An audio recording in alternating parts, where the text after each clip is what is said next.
안녕하세요, 명쾌한 최 원장입니다. 그동안 명쾌한 알러지 치료를 통해서 말기 간경화나 간암을 어떻게 치료할 수 있는지 이야기를 많이 했었는데요. 어떻게 하면 잘 치료할 수 있는가를 고민하는 것도 중요하지만 어떻게 하면 치료에 실패하지 않을지를 연구하는 것도 정말로 중요하겠죠. 지금까지 치료 예후가 안 좋은 간경화, 간암 환자분의 캐릭터를 3가지 정도 공개했었습니다. 기억이 잘 안 나시는 분은 지난 영상을 확인해 보시고요. 오늘은 4번째 시간입니다. 오늘의 주인공은 혈소판 수치가 낮은데 조심하지 않고 경거망동하는 분들입니다.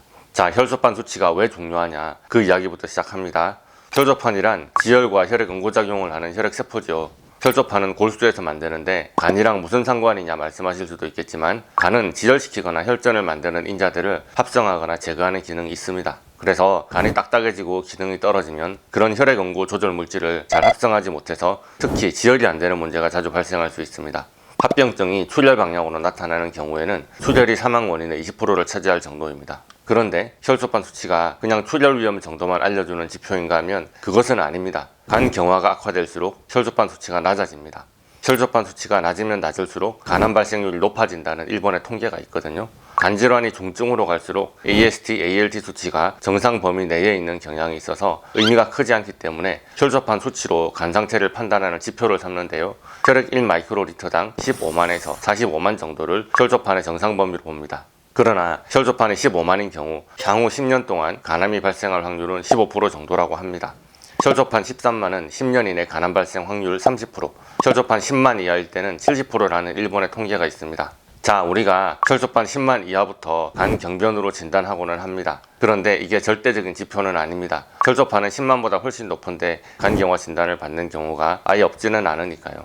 그러나 간경화 환자의 75% 정도가 혈소판 10만에서 15만 사이입니다. 혈소판이 5만 이하라면 중증 간경화에 해당되고요. 혈소판 2만 이하면 혈소판을 수혈받지 않으면 출혈이 자발적으로 멈추지 않습니다. 그래서 자연 출혈에 의해서도 생명을 위험할 수 있는 수치입니다. 참고로 지금 2023년 2월 기준으로 명쾌한 알러지 치료를 받고 계신 분들 중에 혈소판 최저 수치가 15,000입니다.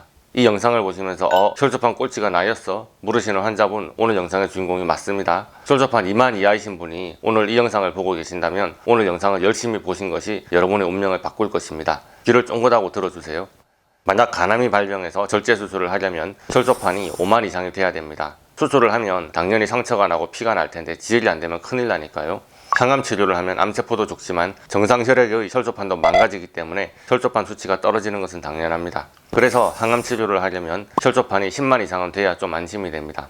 그런데 혈소판 수치가 떨어지기는 쉬운데 올라가는 것은 어렵습니다. 여러분이 간 경화가 악화되는 것은 쉽지만 호전되는 것이 어려운 것과 같은 이유입니다. 그래서 명쾌한 알러지 치료 몇 번 하고서 복수가 10kg 이상 쭉쭉 빠지니 나 이제 다 나았구나 하며 안심하는 간경화 환자분, 간이 다 나으려면 멀었습니다. 그냥 합병증이 좀 호전된 것 뿐입니다. 간 기능이 근본적으로 좋아져야 혈소판 수치가 올라갈 것이고 혈소판의 수치가 가장 마지막에 좋아집니다. 간질환 호전의 마지막 지표인 거죠. 자, 그래서 혈소판 수치가 낮은 간암 간경화 환자분들, 평소에 코피도 나고 잇몸에서 피가 나고 몸에 여기저기 언제 다쳤는지 모르는데 멍이 있는 분들, 바늘에 찔려도 주먹만한 시퍼런 멍이 든다면 무엇을 가장 조심해야 할까요? 당연하죠. 출혈입니다. 정말 아무렇지도 않은 상처인데 피가 멎지 않고 계속 출혈이 지속될 수 있습니다. 간이 나빠질수록 몸이 간지럽습니다. 긁고 싶죠. 긁는 것은 좋습니다. 그런데 피부에 상처가 날 만큼 긁으면 될까요, 안 될까요? 실제 상황입니다. 알러지 치료가 효과가 있어서 호전이 잘 되던 한 환자분, 어느 날 다리에 보니 딱지가 앉아 있는 거예요. 그냥 아무 생각 없이 긁어서 딱지를 뗐습니다. 그런데 다리에서 흐르는 피가 멈추질 않아요. 지혈을 하겠다고 상처를 자꾸 건드렸는데 피는 멈추지 않고 감염이 됐습니다. 그 길로 응급실로 실려 가셨고요. 폐혈증으로 입원했습니다.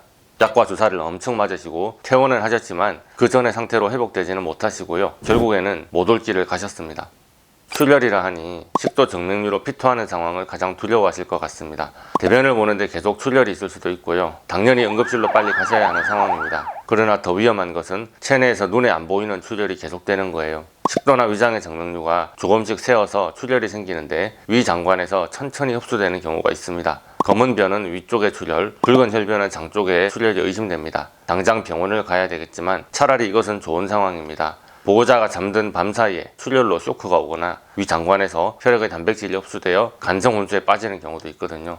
주기적으로 내시경 검사를 받고 예방적 결찰수를 받는 분들이야 이런 리스크가 덜하겠지만 정기적인 검사를 게을리하는 분들에게 꼭 사고가 나더라고요. 이제 봄이 되니 바깥바람도 쐬고 싶으시죠? 야외 활동 제발 조심하세요. 어디 걸어 다니다가 절대 부딪히지 마세요. 엉덩이를 바닥에 쾅 찍었는데 갑자기 뇌출혈이 오는 경우도 있습니다. 꼭 엉덩이 혈관만 터지라는 보장이 없으니까요. 그냥 아무 일도 없었는데 식도 정맥류로 피를 토하는 것과 비슷한 거예요. 사람이 많은데 제발 가지 마세요. 만원 지하철에서 사람들과 부대끼지 마세요. 운동은 하지 말라고 지난 영상에서 열심히 설명했습니다. 그저 걷는 정도는 된다고 했더니 암 환자는 자연과 가까워야 돼 하시면서 괜히 맨발로 황토밭을 밟고 다니시더라고요. 제발 그러지 마세요. 아마 황토밭은 말랑말랑하고 상태가 아주 좋을 겁니다. 그런데 옆에 나뭇가지에 긁히다가 상처가 날 수 있잖아요. 이런 별것 아닌 것에 여러분의 목숨을 걸지 마세요. 지난 영상에서 먹고 자고 누워서 쉬고 웃긴 유튜브 보면서 실내에서 가만히 계시라고 말씀드렸습니다. 진심입니다. 약간의 상처도 위험합니다. 자꾸 출혈이 생기거나 상처가 나는 것은 안 그래도 부족한 혈소판을 소모시킵니다. 그것은 그 자체로 간경화가 악화되는 지표입니다. 간 질환으로 고생하시는 여러분, 명태환 최원장을 처음 만난 날 최근 몇 년간의 의무기록지를 가지고 싶사 말씀드렸고 그 수치 변화가 무엇을 의미하는지 열심히 설명드렸을 겁니다. 여러분이 스스로 본인의 합병증을 잘 인지하고 어떤 경우에 내가 위험해질 수 있는지를 잘 알고 계셔야 합니다. 혈소판이 줄어든 게 여러분의 잘못은 아닙니다. 간 기능이 떨어지면서 어쩔 수 없이 그렇게 됐죠. 그렇지만 스스로 제어할 수 있는 위험 요인도 조심하지 않는 것은 여러분의 책임입니다. 자기 몸 상태에 대해서 열심히 공부하시고 정확히 대비하고 대처하시기 바랍니다. 오늘의 영상이 도움이 되셨다면 좋아요, 구독, 알림 설정 부탁드리겠고 질문 있으신 분들은 댓글 달아주시거나 네이버 톡톡으로 문의해 주십시오. 감사합니다.